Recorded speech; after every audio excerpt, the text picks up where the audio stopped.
అందరికీ నమస్కారాలు. నేను మీ డాక్టర్ నాగిశెట్టి ధర్మతేజ. ఈరోజు మనం వైట్ డిశ్చార్జ్ గురించి చూద్దామండి. మామూలుగా స్త్రీలలో ఉన్నటువంటి ఈ వైట్ డిశ్చార్జ్‌ని మెడికల్‌గా మనం లుకోరియా అంటాం అనమాట. ఇది ప్రతి మహిళలో కూడా నార్మల్‌గా ఉండే వెజైనల్ సెక్రీషన్. ఇదేంటి అంటే మనకు ఈ వెజైనా శుభ్రంగా ఉండేదానికి గానీ, హైడ్రేటెడ్‌గా ఉండేదానికి గానీ, ఇన్ఫెక్షన్‌లు రాకుండా ఉండేదానికి గానీ ఇది ఉపయోగపడుతుందనమాట.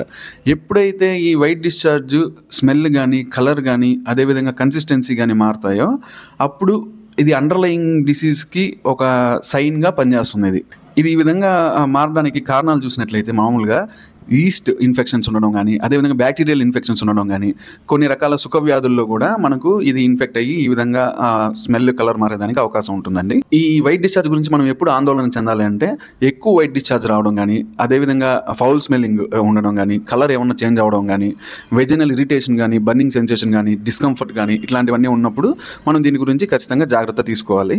ఈ వైట్ డిశ్చార్జ్ కోసం మనం పర్సనల్‌గా తీసుకోవాల్సిన జాగ్రత్తలు ఏదైనా ఉన్నాయి అంటే ప్రాపర్ హైజీన్ అనేది మెయింటైన్ చేయాలి. ఈ సెంటెడ్ సోప్స్ అనేటివి యూజ్ చేయకూడదండి. మామూలుగా ఈ అండర్ గార్మెంట్స్ కూడా కాటన్ అండర్ గార్మెంట్స్ యూజ్ చేయాల్సిన అవసరం ఉంటుంది. ప్రోబయోటిక్స్ కానీ యూజ్ చేస్తే దానివల్ల కూడా మనకు ఎంతగానో హెల్ప్ఫుల్. ఈ హైడ్రేషన్ కూడా ప్రాపర్గా మెయింటైన్ చేసుకోవాల్సిన అవసరం ఉంటుంది. సో ఈ ప్రాబ్లం కానీ ఎక్కువ రోజులు కంటిన్యూ అవుతా ఉందంటే ఖచ్చితంగా మీరు ఒక గైనకాలజిస్ట్ని కలిసి దానికి అండర్లయింగ్ కాజ్ దేనివల్ల ఈ వైట్ డిశ్చార్జ్ ఎక్కువ అవుతుంది అనేది ఒకసారి చూడాల్సిన అవసరం ఉంటుంది. Thank you.